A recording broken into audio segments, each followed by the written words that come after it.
Vamos ler a primeira carta, a primeira epístola de João, que vai ser o nosso tema. Deixa eu só mexer.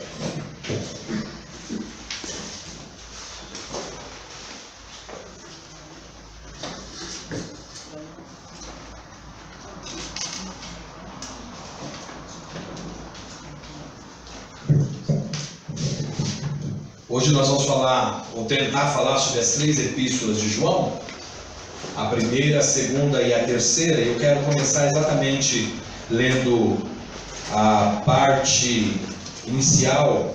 João, em todas as suas cartas, sempre teve assim, uma saudação diferente dos demais. Ele fez isso no Evangelho que ele escreveu.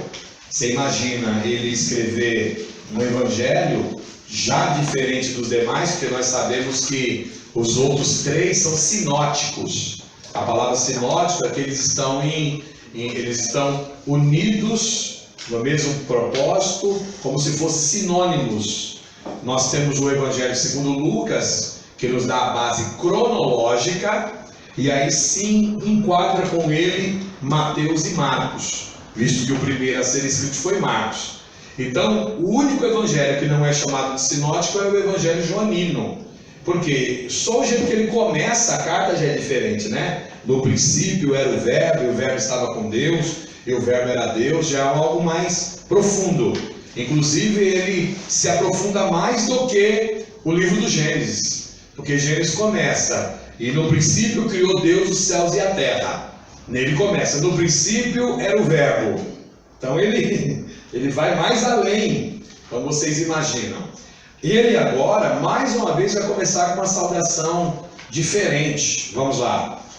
1 em 1 da primeira epístola universal do apóstolo João.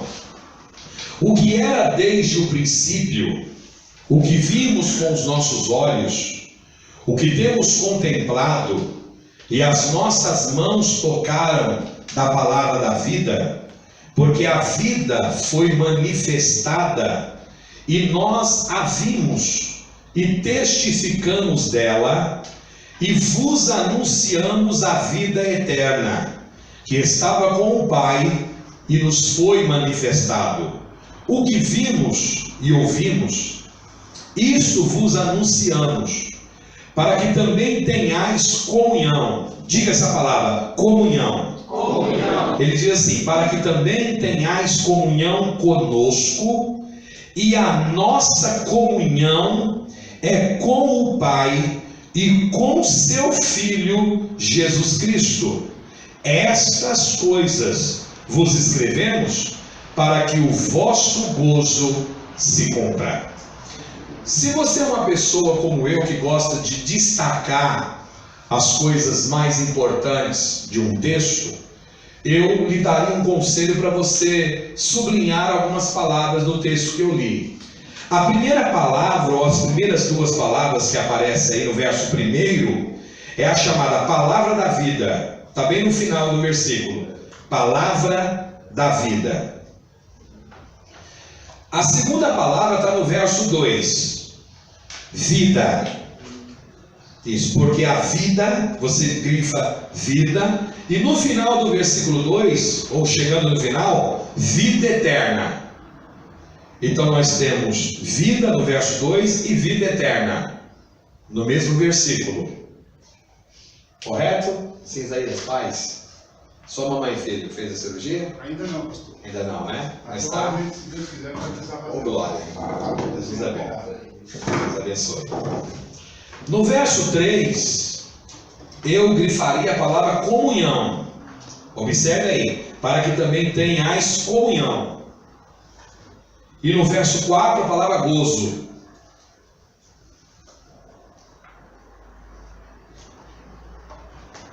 Vamos lá, vamos ver se vocês estão afiados naquilo que eu estou tentando transmitir a vocês.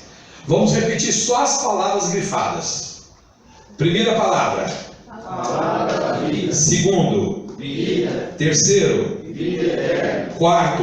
Comunhão. Quinto. Gozo. Agora isso vai ficar bom. Vamos falar os 5 agora de uma só vez. Vamos lá? 1, 2, 3.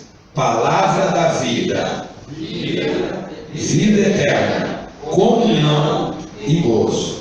Mais uma vez? 1, 2, 3.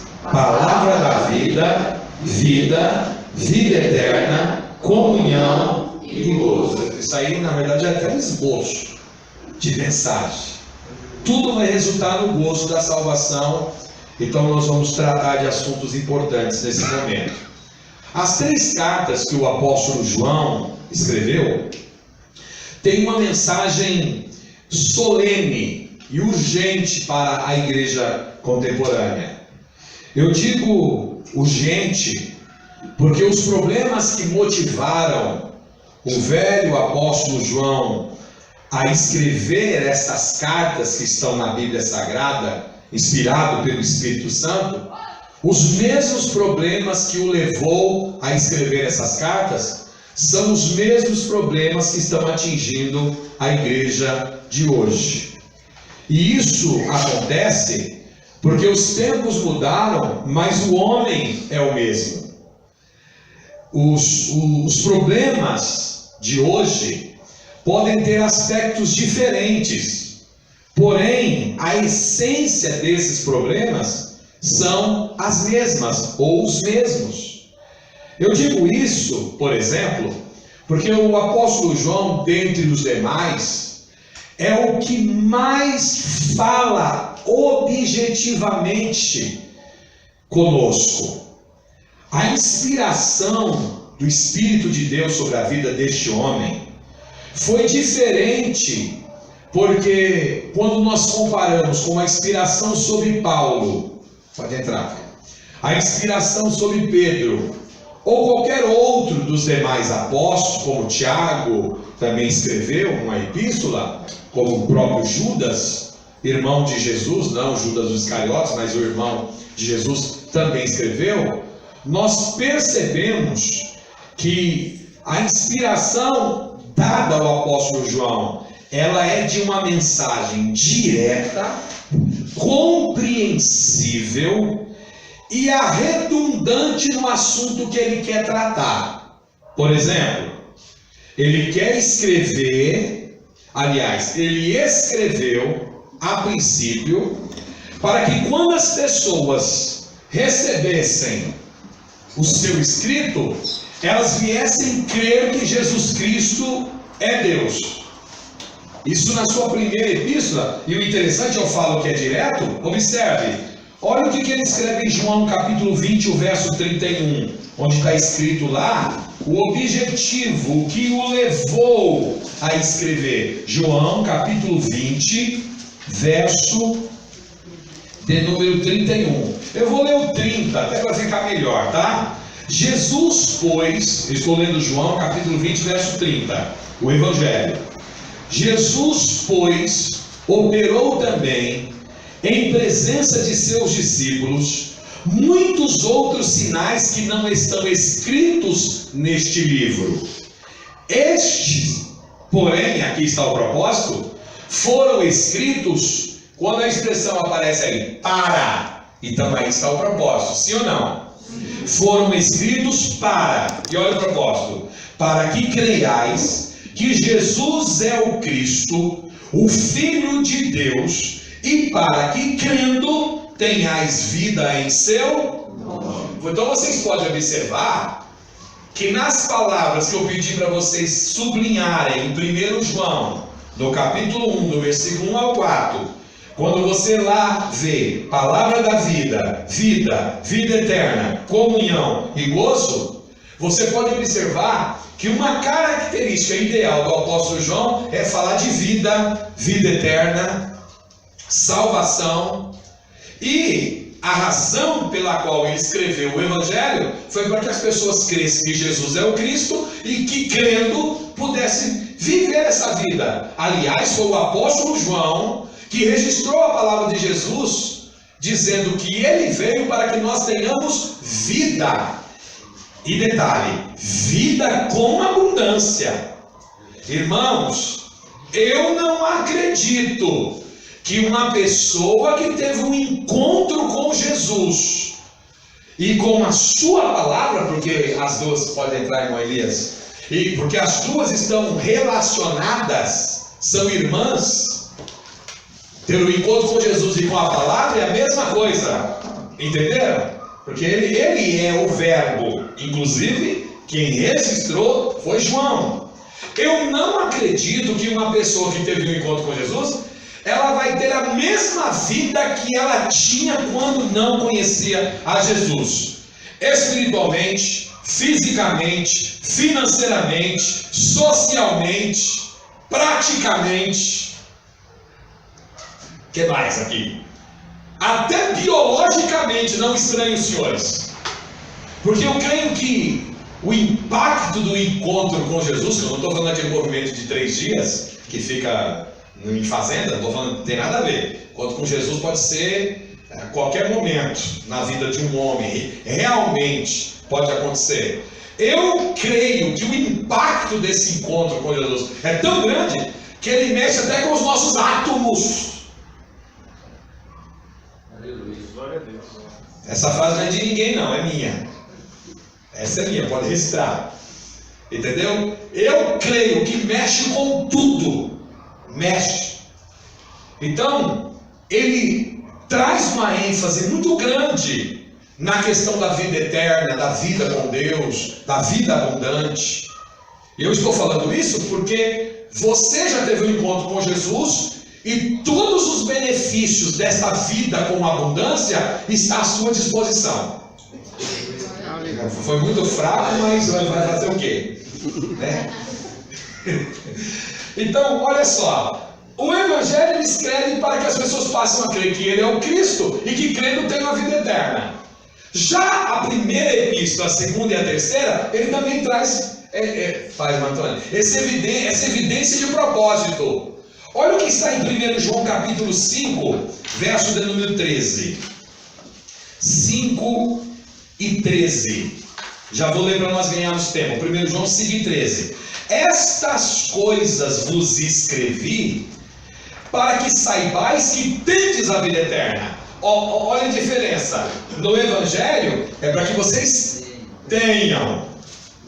Aqui é para que vocês saibam que vocês têm a vida eterna e para que creais no nome do Filho de Deus. Então, lá a evidência é para que nós possamos crer, e ele diz, e crendo, nós tenhamos vida em seu nome. Irmãos, eu me permito o meu exagero até para sair na filmagem também. Irmãos, isso aqui é importantíssimo demais. O nome. Eu estou sendo movido pelo Espírito Santo há alguns dias para tratar essa questão do nome. Olha o resultado aqui, ó, o esboço já está pronto. Ó, eu quero falar só sobre o nome de Jesus. Pregar só sobre o nome. E eu creio que sim, pastor. Entra. Deus abençoe, meu irmão. Tudo bem? Isso aqui é muito importante, porque lá a Bíblia diz que a vida que nós devemos viver, qualificado com os benefícios que nos está reservado, está relacionado ao nome. Aqui ele vem dizer que o nome também é importante no processo de continuidade dessa salvação. Ele diz, essas coisas vos escrevi para que saibais que vocês têm a vida eterna e para que creiais no nome do Filho de Deus. Creia em Jesus, creia no seu nome. Entendeu? Não perca tempo com outro tipo de nome. Creia neste nome. É o único nome que ficou para ser clamado. Eu quero bater nessa tecla. É o único nome que ficou para ser clamado, suplicado, pedido, orado. É o único nome de Jesus. E tem que ser o nome de Jesus, tem que ser, porque ele é o único homem que se tornou mediador entre Deus e os homens. Tanto é que quando o apóstolo Paulo ele fala acerca disso em 1 Timóteo 2 e 5, ou 2 Timóteo 1 e 5, deixa eu ver aqui, só para tirar essa dúvida, tá? Se é 1 ou é 2 Timóteo, para não haver... É isso mesmo, é 1 Timóteo 2 e 5. Porque há um só Deus e um só mediador entre Deus e os homens. Olha a qualificativa: Jesus Cristo, homem. Homem. E este homem aqui, que aparece Jesus com o Cristo, Jesus é o homem, Cristo é a sua divindade. E ele não é 50% homem e 50% Deus. Ele é 100% homem. O diabo estremece quando nós falamos isso. Ele é 100% homem, e quem venceu o diabo não foi Deus, foi um homem que venceu ele. Aleluia. Porque era injusto por um homem entrar o pecado na humanidade e Deus tirar o pecado. Se entrou por um homem, vai ser solucionado por outro homem. Então, a questão que envolve poderosamente João é que ele está atrelando a vida eterna, a vida, a palavra da vida, a comunhão e o resultado de tudo isso, que será o gozo pela salvação, é que tudo isso está atrelado ao nome de Jesus. Então a primeira epístola, perdão, eu já disse que o Evangelho foi escrito para que nós venhamos a crer. A segunda, ele escreveu para que nós tenhamos uma garantia. A garantia está clara no texto. Vocês já têm a vida eterna. Vocês precisam agora da segurança dessa salvação. Vocês vão de ouvir comigo que quando eu falo assim, eu sou salvo, para muitos, inclusive os que estão fora, isso pode soar como uma soberba. Mas não é soberba dizer que está salvo. Se creu, é necessário você ter essa certeza. A questão aqui não é orgulho, é fé. Você precisa crer na sua salvação, que você é salvo. Por quê? Acho que vocês já participaram dessa aula aqui comigo. Se eu não creio na minha salvação, há uma possibilidade de eu nunca ter tido um encontro com Jesus. Então a questão não é orgulho. Repita essa frase, diga: a questão não é de orgulho. A questão não é de orgulho. É fé. É convicção. É certeza da minha salvação. Compreenderam isso? Então, antes nós recebemos, agora ele escreveu para a nossa manutenção. Quando chega na segunda carta, na segunda e na terceira, ele vai fazer dois alertas. Olha como que eu estou resumindo as 3 cartas de uma maneira que você compreenda agora, a partir do momento que for ler novamente. Como ele precisa fazer uma manutenção para trazer a segurança desta salvação, ele precisa fazer 2 alertas. Na segunda epístola universal, segundo João, ele vai fazer um alerta contra os falsos mestres, em um capítulo só. Na terceira carta, ele vai fazer um alerta contra os falsos líderes, que inclusive ele menciona um nominalmente chamado Diótrefes, que ele está preocupado com esse Diótrefes, porque ele vai citar, aliás, eu posso até ler aqui com vocês já, que os falsos líderes e falsos mestres saem do nosso meio. Olha o que diz 1 João 2,19. Esse versículo aqui, queridos, é tremendo. Esse versículo eu acho que nos nossos dias a gente tem que decorar ele. Olha só, 1 João 2,19. Saíram de nós, mas não eram de nós, porque se fossem de nós, ficariam conosco. Mas isto é para que se manifestasse que não são todos de nós. Esse versículo aqui é tremendo. Esse versículo aqui é uma página à parte. Eles saíram de nós, mas não eram de nós. Esses alertas vai vir na segunda e na terceira carta. Visto isso, então vamos fazer aqui um processo decorativo. O Evangelho de João é para que a gente receba a vida crendo em Jesus, sim ou não? Sim. A primeira epístola é para fazer a manutenção dessa salvação, para que vocês saibam que vocês têm a vida eterna, ok? E junto desta dessa convicção, ele faz dois alertas. O primeiro alerta contra os falsos líderes, falsos mestres, e a terceira carta de João contra os falsos líderes. Ok? Deu para guardar isso? Deu mesmo? Olha lá. Olha lá. Então o que acontece agora? Mais complicado, mais difícil do que receber simplesmente essa vida eterna é compreender que essa vida eterna precisa ser mantida através da salvação em Cristo Jesus. Porque há possibilidade sim de isso é uma falsa esperança, há uma possibilidade de eu achar que eu sou salvo sem ser.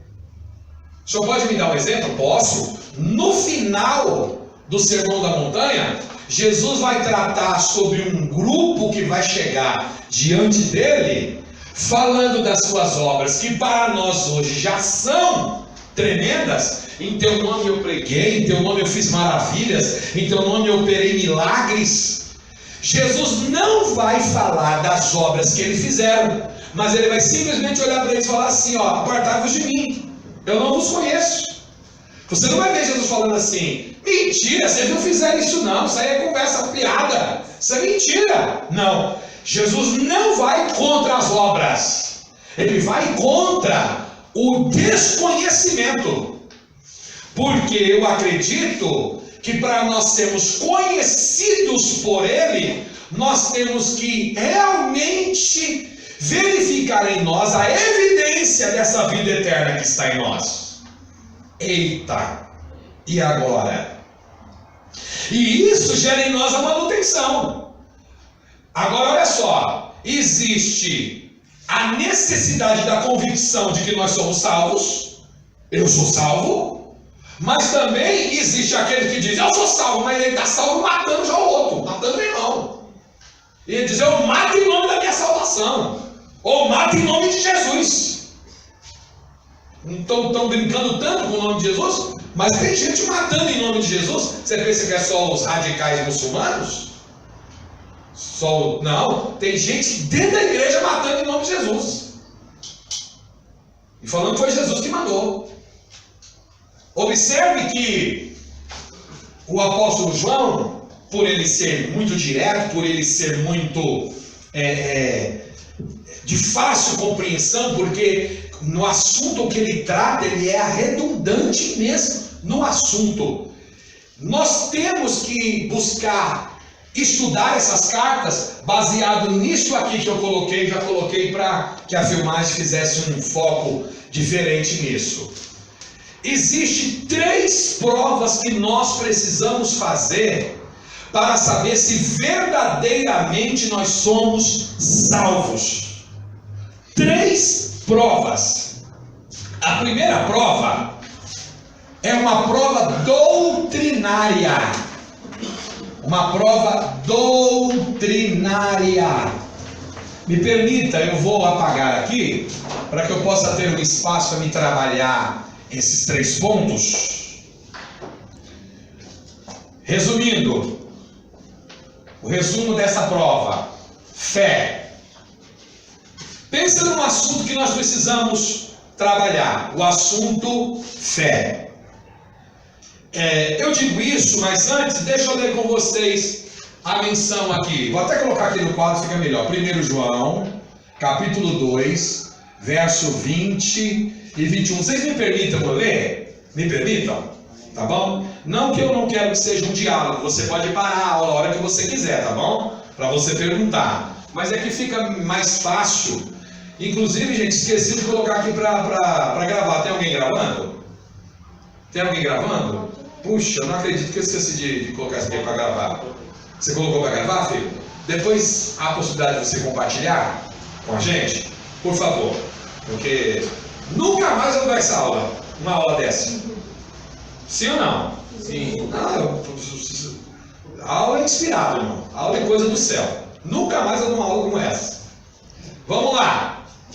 1 João capítulo 2, verso 20 e 21. Deixa eu ver se é isso mesmo. Se eu anotei corretamente. Ah, não, anotei errado. Por isso que eu achei aqui estranho. É 2, 22 e 23, queridos. Me perdoe. 22 e 23, tá?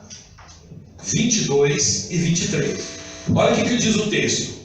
Qualquer que nega o filho também não tem o pai. E aquele que confessa o filho tem também o pai. Portanto, o que desde o princípio ouvistes, permaneça em vós. Diga comigo essa palavra, permanecer. Permanecer. Você sabia que há a possibilidade de você receber a verdade da palavra e ela não permanecer em você? Por uma palavra, por uma heresia, por um falso mestre, você perder isso aí.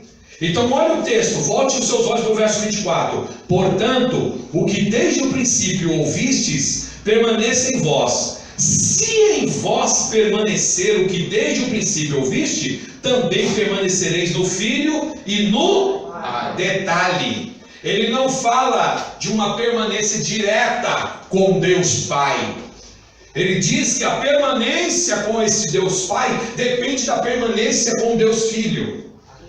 Isso é uma questão doutrinária que precisa ser usada para provar se realmente nós somos salvos. Por quê? Observe que eu disse no início da aula. Os tempos mudaram, mas o homem é o mesmo.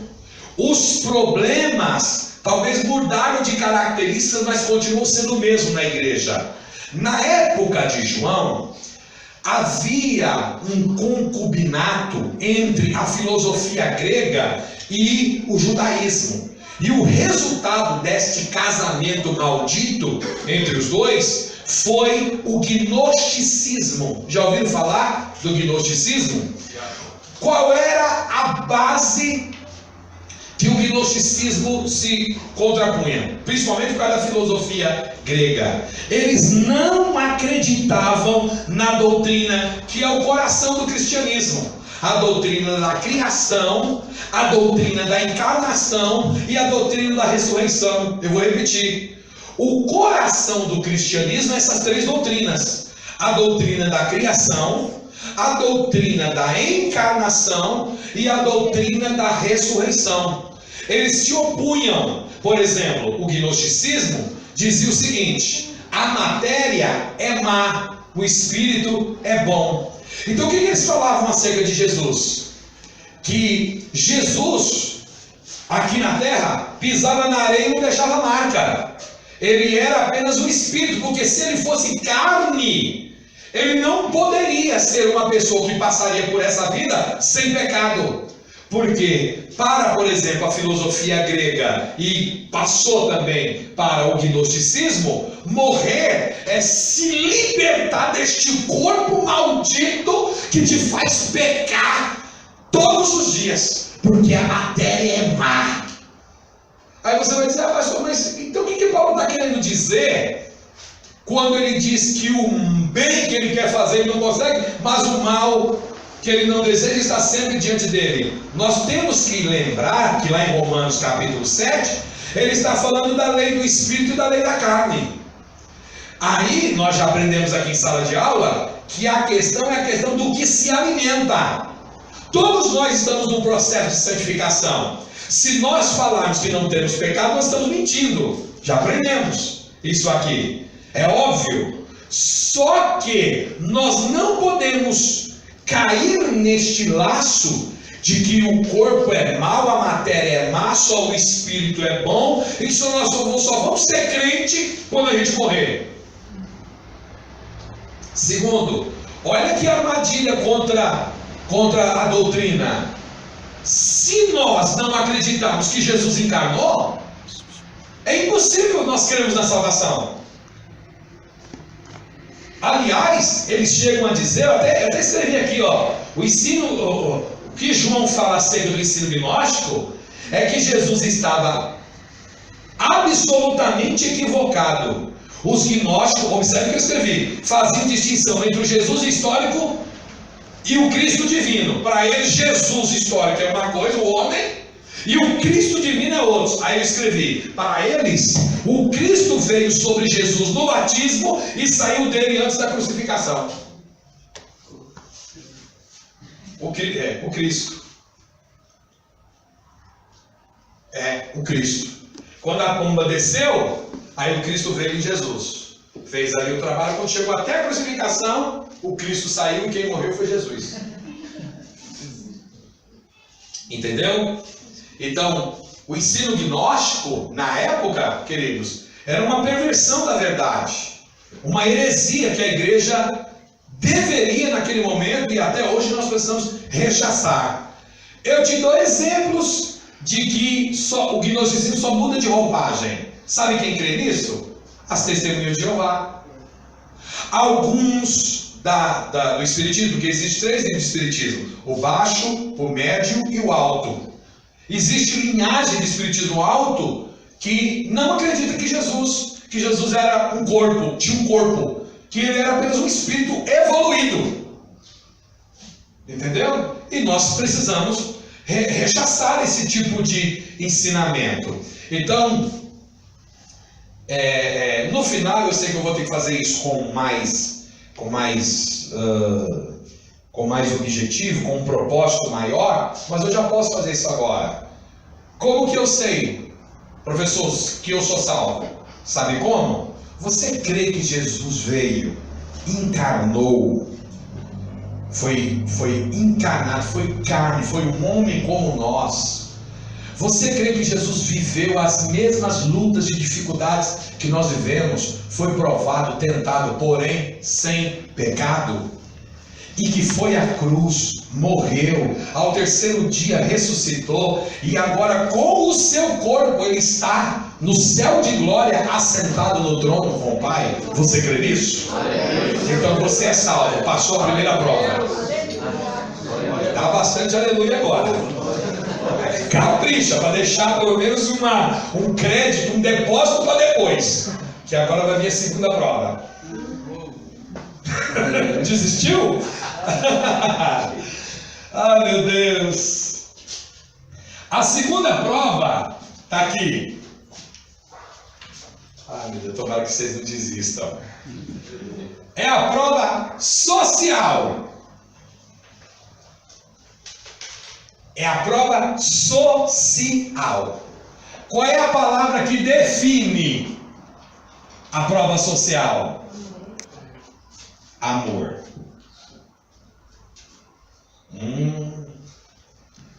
Abra comigo a sua Bíblia em 1 João capítulo 4, verso 20 e 21. 1 João capítulo 4, verso 20 e 21. Vocês estão preparados para o que vocês vão ler? Primeiro escrevam aí, por favor, vou colocar aqui, 1 João, capítulo 4, versículo 20 e 21. Por isso que eu me enganei com o de cima. 20 e 21. Estão preparados para vocês vão ler? Tem certeza? Olha, não é melhor você sair?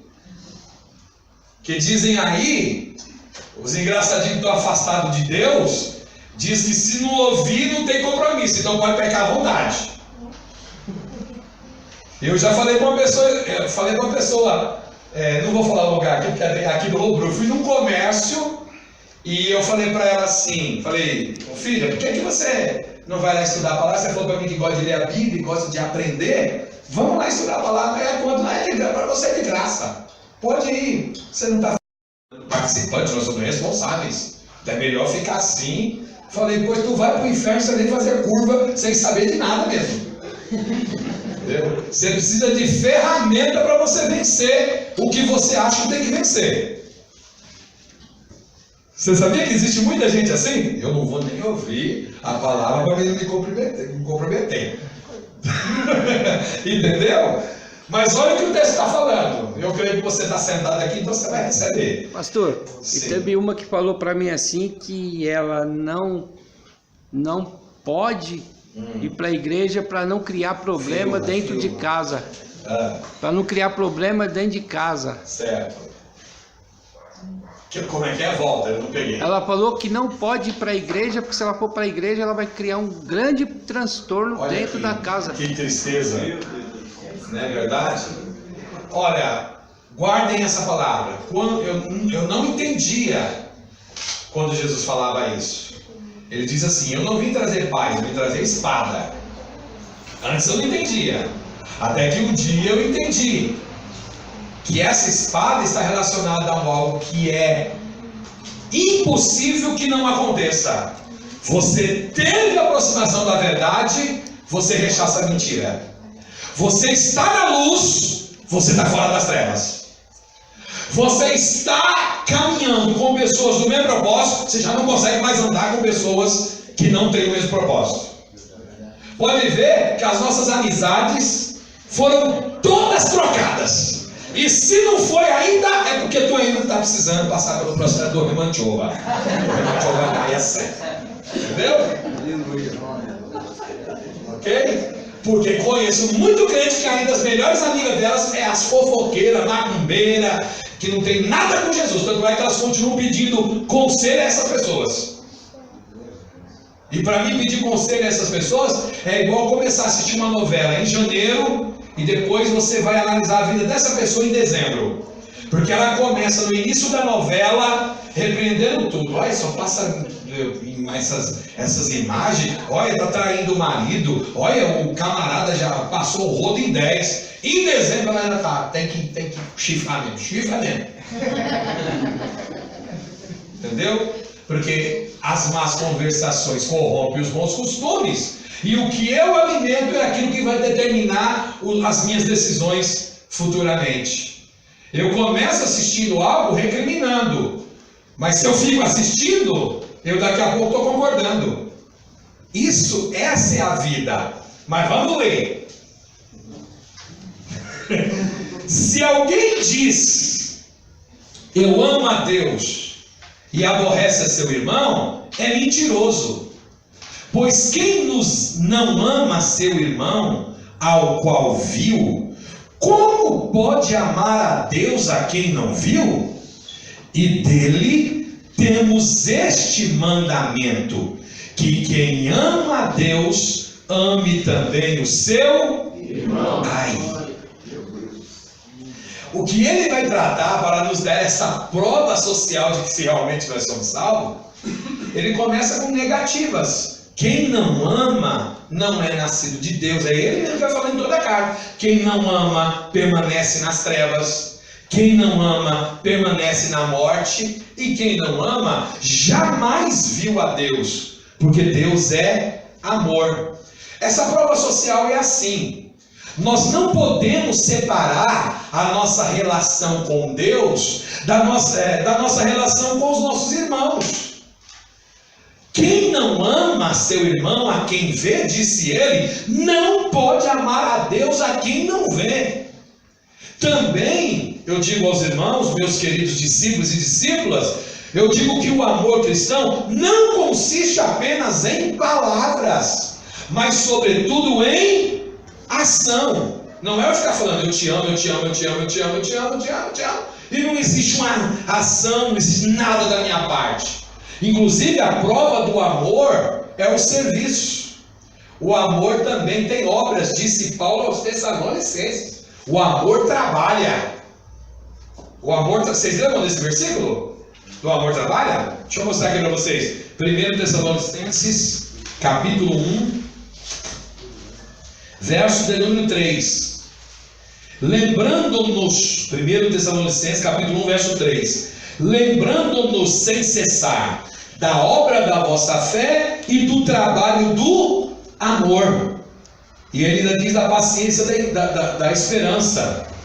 Então o amor trabalha. Não adianta o marido ficar falando para a mulher, eu te amo, eu te amo, eu te amo, eu te amo, e as atitudes são diferentes. Eu nem vou falar da mulher, porque Deus nunca pediu para a mulher amar o homem. Graças a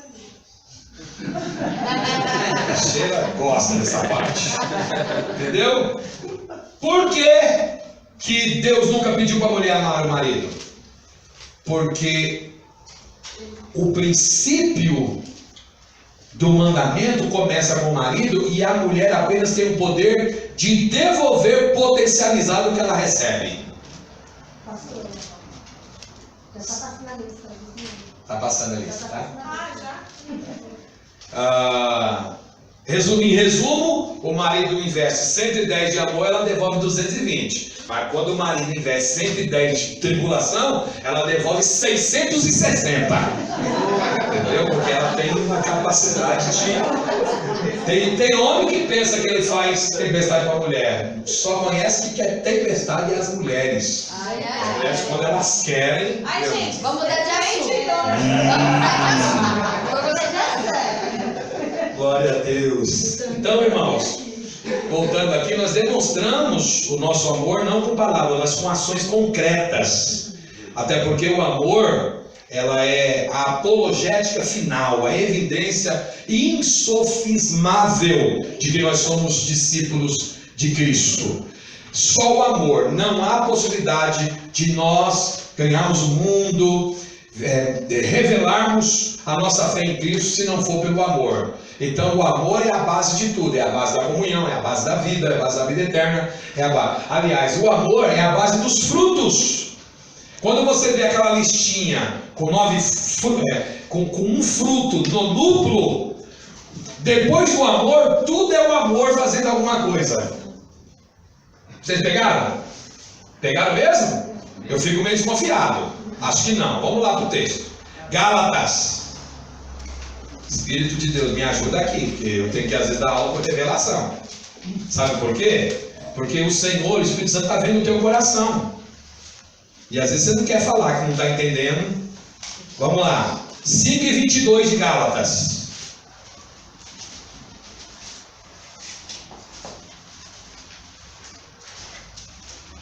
Mas o fruto do Espírito é amor, gozo, paz, longanimidade, benignidade, bondade, fé, mansidão e temperança. Eu vou falar o primeiro, o amor, aí depois você vai falando as demais palavras e eu vou completando, tá bom? Vai lá, amor, qual é o próximo? É o amor alegre. Qual é o próximo? É o amor que pacifica. É o amor longânimo, o amor que te faz você acreditar, dar mais uma oportunidade ao próximo. É só o amor que faz isso. Vai lá. É o amor bom, o amor que faz obras, o amor que a pessoa lhe dá o mal, você devolve o bem. Vai. É o amor fazendo obras de caridade. Vai. É o amor agindo diretamente na sua ação. Vai lá. É o amor que faz você contar até 200. Que antes era até 10, mas agora tem que aumentar um pouquinho, até 200. Tá bom? E o próximo é o amor que te equilibra. O amor, o que é temperança? Vem de tempero. Não é nem salgado ao extremo e nem sem sal. É temperado, não faz muita festa na hora da vitória, mas também não quer se matar na hora da aprovação. Isso é equilíbrio. Chegou a vitória, Senhor, muito obrigado, mas não toque estardalhaço, não bate foto, não coloque em Facebook não. Entendeu? Porque na hora da prova você vai colocar suas misérias no Facebook. Tô aqui lascado, não sei nem se eu sou crente. Tempero, entendeu? Primeiro não fica revelando sua vida em rede social, não, que não dá certo não. Que lá tem mais invejoso do que amigo. Amigo é só o que o Zuckerberg colocou lá para te enganar. Mas não é 5 mil amigos não. Tá bom? Vamos lá. Passou a prova social? Só dando glória a Deus. A terceira prova, moral. Existe uma palavra que me dá o resumo do que é isso aqui. Obediência. Como é que eu digo que eu amo a Deus, mas eu não obedeço a nada do que Ele me manda? Leia comigo 1 João capítulo 2. Eu vou ler do 3 ao 6. 1 João capítulo 2, do verso 3 ao verso de número 6. E nisto sabemos que o conhecemos, se guardarmos os seus mandamentos. Aquele que diz, eu conheço-o, e não guarda os seus mandamentos, é mentiroso, e nele não está a verdade. Mas qualquer que guarda a sua palavra, o amor de Deus está nele verdadeiramente aperfeiçoado. Nisto conhecemos que estamos nele. Aquele que diz que está nele, também deve andar como ele. Meu Deus, que responsabilidade. Quer dizer, as 3 palavras dá todo o pano das 3 cartas. O pano, e não é de fundo não, é de frente mesmo. Diga comigo, fé, amor e obediência. Então diga comigo, eu creio, eu amo e eu obedeço. Essas são as 3 provas de segurança da nossa salvação, revelado na primeira, segunda e terceira carta de João. Aqueles que creem em Cristo e amam a Cristo, devem assim obedecer o que Ele mandou. E consequentemente, andar como Ele andou. Eu já disse várias vezes isso, nunca me cansarei. Ser cheio do Espírito, ainda que eu sou pentecostal, e eu gosto de manifestação de adoração, eu gosto.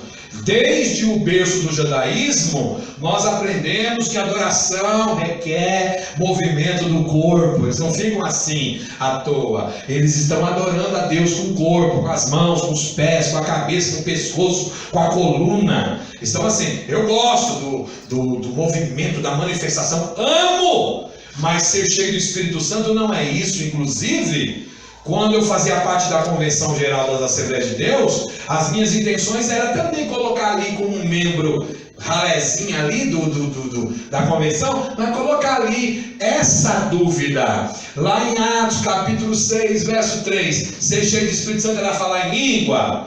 Porque nós chegava lá, ficava discutindo de política, quem ia ser presidente, quem ia matar quem ia fazer não sei o que e tal. Mas as coisas importantes da Bíblia não se discute. Acredito que é assim até hoje. Porém, qual era a minha ideia? Qual era a minha intenção? Eu quero saber o que é ser cheio do Espírito Santo. Porque para mim ser cheio do Espírito Santo é ver como Deus vê, falar como Deus fala, pisar onde Deus pisa, tocar como Deus toca, sentir como Deus sente. Para mim, isso é uma pessoa cheia do Espírito Santo. Porque vocês vão de ouvir comigo que há pessoas que têm a manifestação momentânea do Espírito Santo, mas é um verdadeiro Satanás no ambiente em que ele vive. Não paga ninguém, dá capote em todo mundo, é um capeta. Entendeu? Mas na igreja o negócio é forte. Entendeu? E existe também o que não manifesta nada, o que fica ali também é capeta. Ok? Então essas questões que devem ser questões que devem ser discutidas. Então, o que eu quero deixar claro aqui? Que o contexto dessas 3 cartas mostra uma igreja assediada por falsos mestres, e muitos desses falsos mestres saíram de dentro da própria igreja e se corromperam teologicamente. E olha que coisa interessante: após a corrupção teológica, que é doutrinária, vem a corrupção moral, que envolve o amor e a obediência. Olha que coisa impressionante. Por isso que a palavra está relacionada à vida, e a vida relacionada à vida eterna. Porque se eu me corromper teologicamente, doutrinariamente, começar a acreditar em algumas heresias aí, daqui a pouco eu estou me corrompido moralmente também, porque um abismo vai chamando outro abismo. Agora lá vai a abertura de confessionário. Vai lá. Você é salvo? Você é salvo? Então você tem fé? Então você ama o seu irmão? Então você obedece a palavra? Então você é salvo. Então aí está a prova. Ok? Tá bom? Como nós não temos tempo, 30 minutos que temos para a gente andar aqui nas minúcias das 3 cartas, eu vou te dar as principais ênfases, por exemplo, da primeira epístola de João. Pastor, só uma perguntinha, porque é o seguinte, a Bíblia diz que a gente entregou a nossa vida para Cristo, ela não é mais nossa, Certo. né? E a partir desse momento, como a sua vida não é mais sua, quando eu me converti, eu passei uma coisa que me levou a ter certeza da minha salvação, é que eu não tive mais medo de morrer. Porque a minha vida está na mão de Deus, para que eu não tive mais medo de morrer. Então, eu acredito assim, se alguém tem medo de morrer, é porque ele não entregou completamente. Verdade, isso é verdade. E aí não tem como ter certeza da salvação. E agora vamos deixar claro, não é o medo normal do processo. O que é o medo normal do processo? Natural. O medo normal do processo é que eu não tenho medo de morrer, então eu não vou pular na frente de um ônibus. Não. É bom explicar isso. O medo que é o espírito é deilia. É o medo oriundo do pecado. A partir do momento que a gente peca, a gente tem um medo negativo. Pode observar, Gênesis 3:10. Eu ouvi a tua voz, Senhor, só no jardim e tive medo, então me escondi. É o medo que me afasta de Deus. Agora o medo normal do processo, que é medo de atravessar a rua, entendeu? Medo de ser assaltado, medo de levar um tiro. Nós que somos cristãos geralmente falamos assim. Nós falamos assim: eu não tenho medo de morrer, eu tenho medo de ficar dando trabalho para os outros. Minha avó era assim, minha avó era terrível. Esses dias eu falei com a Sheila, com a minha família, eles riram. O dia que eu falei para minha avó que eu ia dormir uma semana com ela lá, em 15 minutos ela desmontou a cama. Que ela era uma velhinha que gostava de ficar sozinha. E ela, por ser uma velhinha rabugenta, e eu sempre fui assim, já de personalidade mesmo. As características de amor é personalidade mesmo. Já pegava ela, beijava ela, queria beijar na boca dela, isso aqui, entendeu? E aí, quando eu fazia uma obra com ela, que era pegar ela e levar lá no Dante Pazanese, na Vila Mariana lá, ela ia reclamando daqui até lá, que tá dando tanto trabalho, que não sei o que é, você tá cuidando das suas coisas, que você é casado. E eu vou, pelo amor de Deus, vó. Eu faço isso com carinho, e ela queria me dar dinheiro. Eu falo, vó, pelo amor de Deus, se a senhora for me dar dinheiro, eu vou jogar com ela daqui no carro. Entendeu? E ela queria, vinha sempre com uma nota de 50 reais. Toma aqui, eu falei, vó, pelo amor de Deus, vó. E ela era tão esse negócio de esse negócio de desmontar a câmera. Se alguém quiser contratar a minha avó para trabalhar na Marabras, você ia ver a maior montadora de cama. Ela já tinha até as ferramentas certinhas. Que ela não queria que ninguém ficasse na casa dela. Sabe o que ela fez? Ela instalou um botãozinho que vinha da cama dela para conectar lá na casa da minha tia. Que se ela estivesse passando mal, que não conseguisse nem levantar, ela só acionava ali, aí alguém via. E foi assim que ela morreu. Partiu para a eternidade, foi para agora, que era uma serva do Senhor. Entendeu? Foi descer, né? Tio chamou, minha tia chegou lá, pegou ela, colocou o carro, levou, chegou e morreu. Porque eu não quero dar trabalho para ninguém. Ela fala. Só Jesus. Queridos, vamos para as ênfases. As principais ênfases de 1 João. Primeiro, ela é uma carta geral. Primeiro, ela é uma carta geral. Essas epístolas, aliás, a epístola de 1 João, ela não foi endereçada a uma igreja específica, mas a todos os crentes. Tá bom? Então ela tem esse formato, por isso que eu acho lindo. Eu gosto de João. Eu já ministrei todo o Evangelho de João, todos os versículos que vocês puderem imaginar. Eu já ministrei, eu já me aprofundei, eu já comentei, eu já tenho um esboço todinho de João. Eu amo João, porque ele tem uma linguagem muito paternal, de pai para com filho. Coloque só os exemplos aí, tá? 1 João capítulo 2, versículo 1. Olha que linguagem, querido. Meus filhinhos, estas coisas vos escrevo. Que linguagem linda, né? 1 João capítulo 2, verso 12. 2 e 12. Do mesmo capítulo, tá? Verso 18 e verso 28. Então 1 João capítulo 2, verso 1, verso 12, verso 18, verso 28. Capítulo 3. Fica mais fácil assim? Eu falar. Capítulo 3, verso 1 verso 7, verso 18 e verso 21. Isso aqui eu tenho um prazer de mostrar para você ver como que ele é paternal mesmo, tá? Capítulo 4, verso 1, verso 4, verso 7 e verso 11.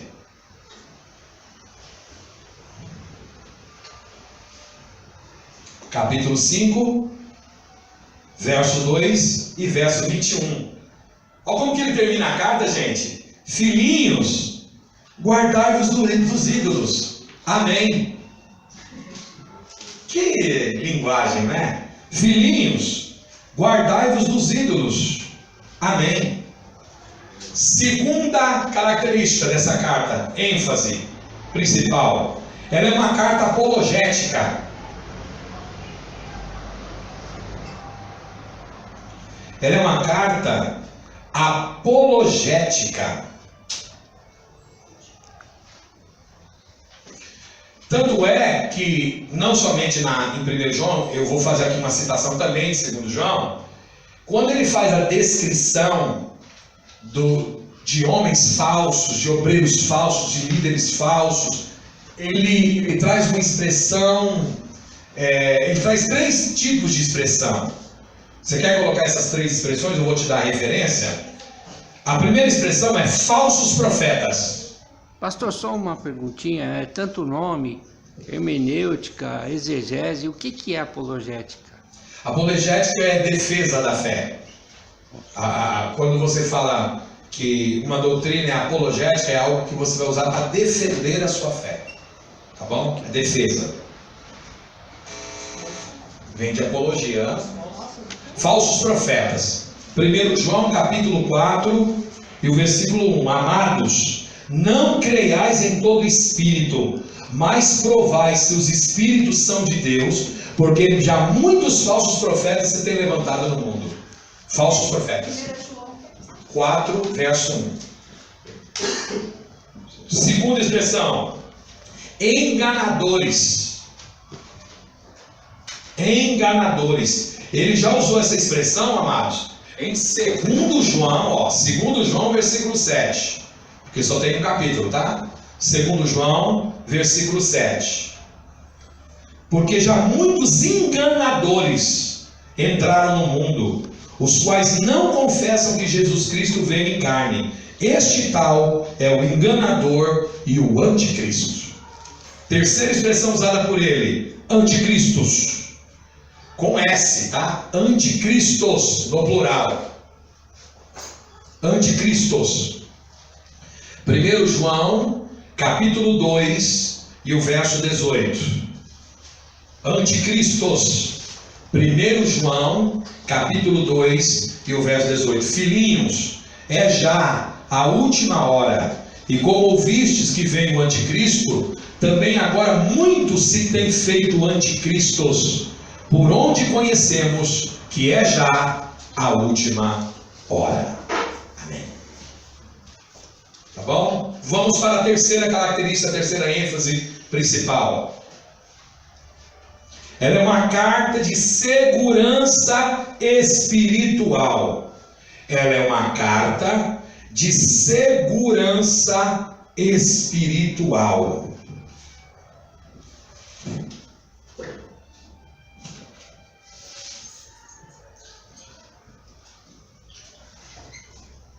Tá bom, filho. Se tiver alguém lá para fazer isso para você, você manda, tá?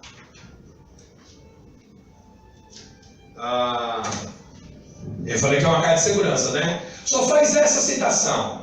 A expressão nós sabemos, a expressão nós sabemos aparece 13 vezes nessa carta. Vai lá.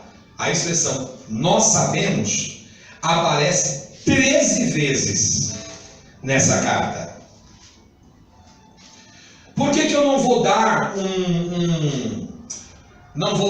uma referência?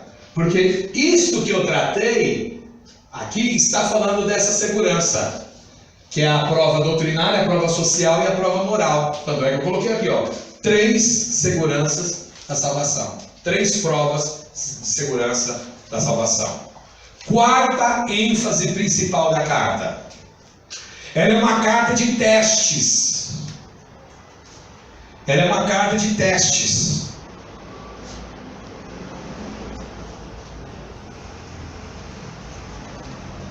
Por que eu também não posso dar uma referência? Porque toda a carta está cheia. Como que João trabalha? Eu não disse a vocês no início da aula que ele é muito objetivo? Então ele usa um formato de contrastes. Por quê? Ele precisa, para nos mostrar se somos ou não salvos, ele precisa fazer esses contrastes. Luz, trevas, filhos de Deus, filhos do diabo. Entendeu? Que amigos do mundo, inimigos de Deus. Então a vida em Deus, ela é apresentada por João em um contraste absoluto com a vida do homem. Até coloquei aqui: o homem está na luz ou nas trevas, na verdade ou na mentira, ama ou aborrece, está completamente dominado pelo amor do mundo ou pelo amor do Pai, é filho do Deus ou filho do diabo. Pastor, Ele trabalha esse contraste. ele dá referência tanto para os judeus, quanto para os que se converteram e os que não eram convertidos. Sim, sim. A igreja no todo. No todo. Quinta ênfase principal. Eu estou aqui administrando o tempo, tá, queridos? Ela é uma carta pessoal e espiritual. Ela é uma carta pessoal e espiritual.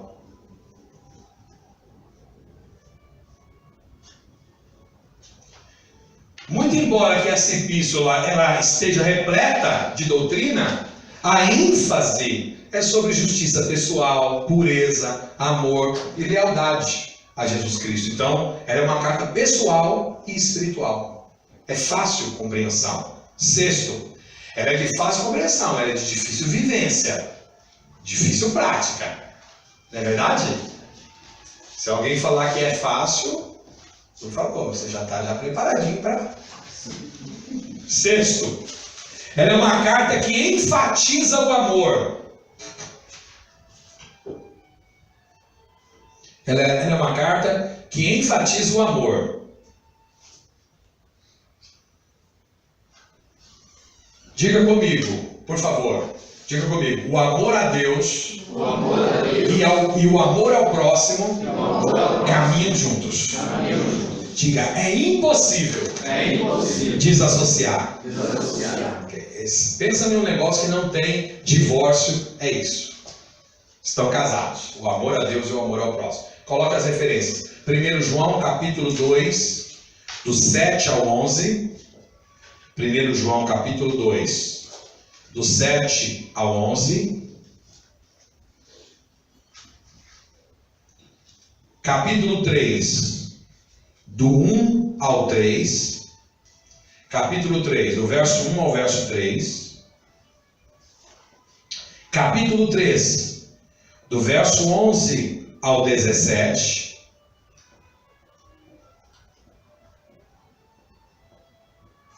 E o mais importante de referência para mim, tá? 1 João capítulo 4, verso 20 e 21. Por isso que eu coloquei aqui, ó. 1 João capítulo 4, verso 20 e 21. Que para mim é a mais perfeita, mais potenciosa referência que nós temos.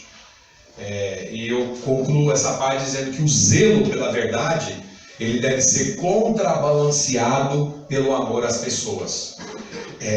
Tem gente que pensa assim: eu sou crente, agora eu tenho que falar a verdade. Aí a esposa, você já está numa prova, aí a esposa vem e deixa cair um copo no chão.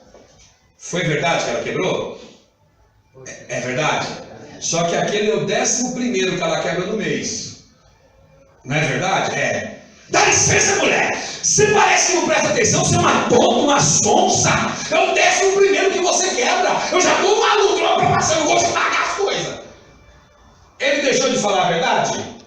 Falou a verdade, mas não teve amor nenhum. Paulo disse assim: falai toda a verdade em amor. Primeira coisa que se fala quando a mulher quebrar um copo: você se machucou, meu amor? Tá tudo bem? Ai, meu Deus, o copo, deixa sair pra lá, filho. Entendeu? Deixa pra lá. Quando você vê a mulher atribulada, você tem que tirar a dimensão do peso. A minha esposa, ainda bem que ela não está aqui. Um dia que ela acorda, que a gente tem muita coisa espiritual para fazer, que é a igreja, obra, tal. E ela fica, ai, que eu tenho que lavar os banheiros, que eu tenho que lavar os banheiros, que os banheiros estão horríveis de sujo. Eu falo, onde é que você está vendo o banheiro sujo, filha? Amanhã é amanhã, deixa esse negócio para lá. Entendeu? Agora, vixe, é verdade, viu? Parece que eu nem tenho mulher ali dentro para lavar. Sétimo. Qual é a sétima característica? Ela é uma carta que enfatiza a essência do próprio Deus. Ela é uma carta que enfatiza a essência do próprio Deus. Que naturalmente ele manifesta duas essências de Deus. A primeira, Deus é luz. 1 João capítulo 1, verso 5. Capítulo 1, verso 5. Hoje nós estamos tendo aula de fundo com violino. Ó. Só chique, hein? 1 João 1 e 5. Deus é luz. 1 João capítulo 4 e o verso 16. Deus é amor. Então qual é a essência de Deus? Deus é luz e Deus é amor. Logo, quem está com Deus está na luz, quem não está, está em trevas. Oitavo, ela é uma carta que enfatiza a divindade de Cristo. Ela é uma carta que enfatiza a divindade de Cristo. Como João está combatendo os hereges gnósticos, ele vai mostrar que Jesus é o Filho de Deus, o Messias prometido, ungido de Deus. Enfatiza a divindade de Cristo. 1 João capítulo 1, versículo 7. Capítulo 2, verso 1 e 22. Capítulo 2, verso 1 e 22. Capítulo 3, verso 8. Capítulo 3, verso 8. Capítulo 4, verso 9, 10, 14 e 15. Capítulo 4, verso 9, 10. Pastor, por favor, 5. Capítulo 5. Verso 1. E depois do verso 9 ao verso 13. É que a gravação para de meia e meia hora. Entendi. Também o verso 18 e o verso 20. Tudo no capítulo 5. Então você vê que a ênfase dele para mostrar que Jesus Cristo é Deus é muito grande, tá bom? Vamos para a nona, né? A nona ênfase. Ela é uma carta que enfatiza a humanidade de Cristo. Como nós estamos lidando com gnósticos, precisa mostrar a humanidade, né? É uma carta que enfatiza a humanidade de Cristo.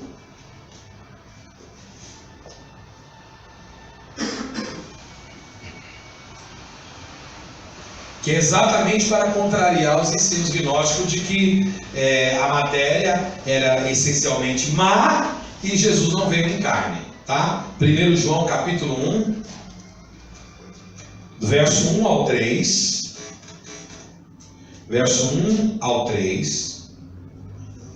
Vê se na próxima semana eu consigo comprar mais um microfone sem fio. Porque lembra que eu tinha 2 microfones? Aí eu mandei lá para o Tietê. Vou ver se eu consigo comprar um microfone sem fio.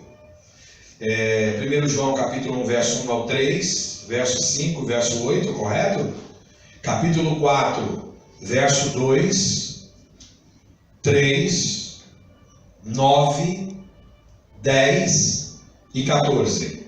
Vou repetir, capítulo 4, verso 2, 3, 9, 10, 14.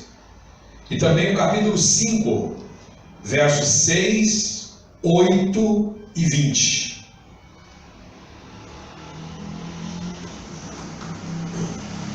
A mensagem de João, ela está supremamente interessada na manifestação histórica, audível, visível e tangível do Eterno. Jesus é fruto do Espírito, entendeu? Mas gerado dentro de uma mulher, ok? Ele é homem. 10ª ênfase. Ela é uma carta que enfatiza que Jesus é o Salvador. Ela é uma carta que enfatiza que Jesus é o Salvador. Não falo Cristo agora, tá? Jesus morreu pelos pecados dos homens. Jesus, o homem. 1 João capítulo 1, versículo 7. 1 João capítulo 1, verso 7. Capítulo 2, verso 1 e 2. Capítulo 2, verso 1 e 2. Capítulo 3, versos 5, 8 e 16. Capítulo 4, verso 9, 10 e 14. 11ª, vai até o 13º, tá? Ela é uma carta que enfatiza o Espírito vivendo dentro do crente. Ela é uma carta que enfatiza o Espírito vivendo dentro do crente. Que é exatamente, queridos, o Espírito Santo que traz a evidência de que Deus permanece em nós.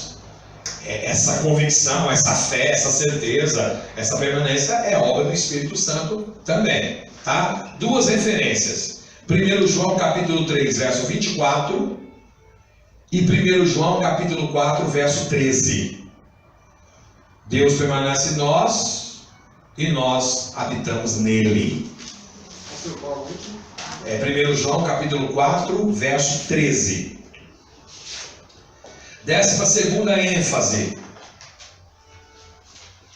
Ela é uma carta que enfatiza a necessidade de separação do mundo. Ela é uma carta que enfatiza a necessidade de separação do mundo. Se alguém ama o mundo, o amor do Pai não está nele. Se alguém se constitui amigo do mundo, logo se torna inimigo de Deus. Então coloca aí, 1 João, capítulo 2, verso 15 a 17, que é o texto que muita gente sabe de cor, né? Não ameis o mundo e nem o que no mundo há. Ok? 1 João, capítulo 2, verso 15 ao 17. Coloque outras referências, porque são ênfases, né? Capítulo 3, verso 1, verso 3 e verso 13. Vou repetir. Capítulo 3, verso 1, verso 3 e verso 13. Capítulo 4, do verso 3 ao 5. E capítulo 5, verso 4 e verso de número 19. Sabemos que somos de Deus e que todo mundo está no maligno. 13ª e última ênfase. Ela é uma carta que enfatiza a necessidade de obediência.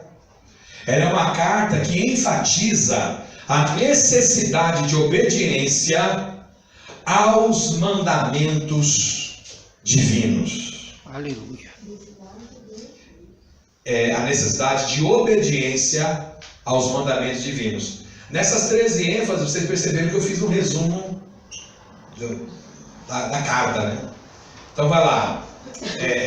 A prova moral da obediência, a prova moral é a obediência. Então ele diz claro que se nós amamos a Deus, nós obedecemos o que Ele manda, ok? Então coloca as referências. 1 João, capítulo 2, verso 3 a 8. 1 João, capítulo 2, verso 3 a 8. também o verso 29. Capítulo 3, do verso 3 ao 15.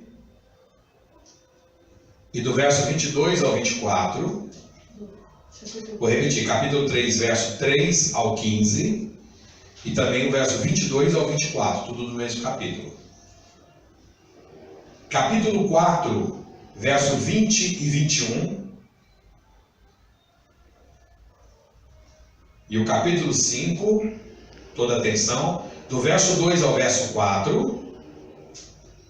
Do verso 2 ao verso 4. Do verso 19 ao verso, perdão, do verso 17 ao verso 19. E para encerrar, o verso 21. Mandamento são ordens imperativas que não se discute. Quanto mais, principalmente que elas vêm de Deus, não se discute. O último, ele termina dando um conselho: filhinhos, guardai-vos dos ídolos. Se discute sobre isso? Não. Apenas ou obedece ou não. E muitos outros que eu dei a referência aí, que são ordens divinas. Queridos, dado o pouco tempo que nós temos, eu quero apenas mostrar algo para vocês. A questão da verdade, a obediência, o amor, a comunhão, a palavra da vida, a vida eterna que aparece em 1 João. Em 2 João, ele vai falar muito acerca da verdade. Então, só para não passar em branco, eu vou mostrar a vocês o resumo acerca de como viver à luz da verdade baseado em 2 João. Então coloque aí, como viver à luz da verdade baseado em 2 João. Eu vou te dar 3 referências, tá? 3 dados, 3 referências. Devido ao pouco tempo, nós vamos ficar por aqui. Eu gostaria de comentar cada um dos pontos, mas como viver à luz da verdade.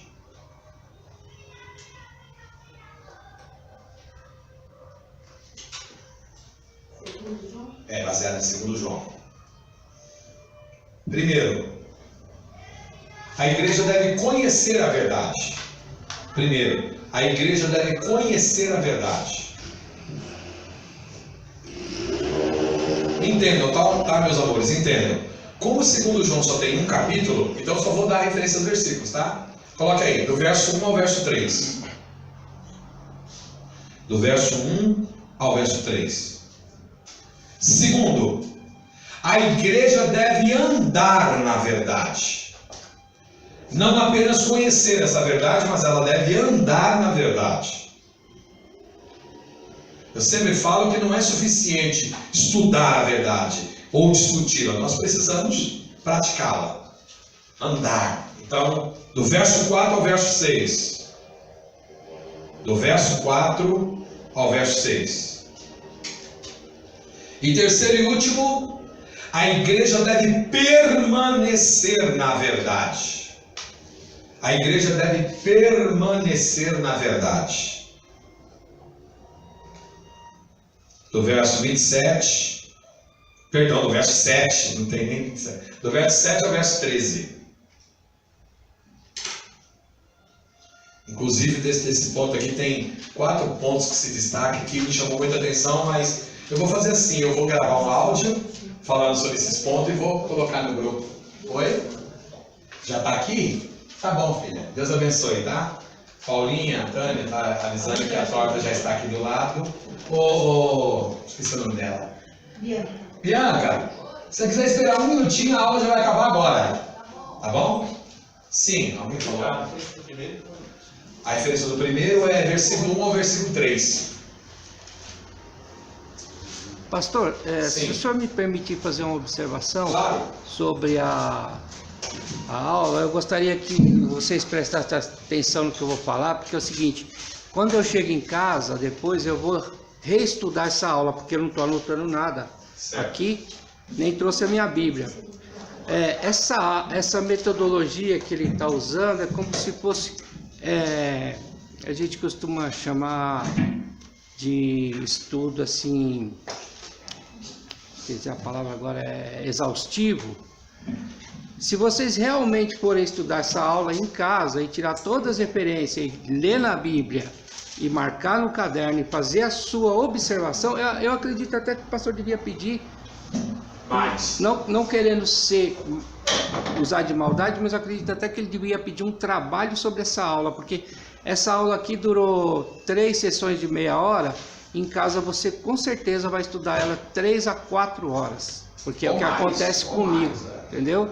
Então fica essa observação da metodologia. Essa aula não é para fechar o caderno e levar para casa, é para você depois pegar essa aula e pegar para valer mesmo, estudar todinha ela de novo. Verdade. Ok? Só o fato de ler os 3 livros depois dessa aula já é algo que já aumenta um nível de compreensão grande. Se for olhar as referências junto com as informações, meu Deus, você tira aí várias mensagens, vários ensinamentos, várias aplicações para a vida.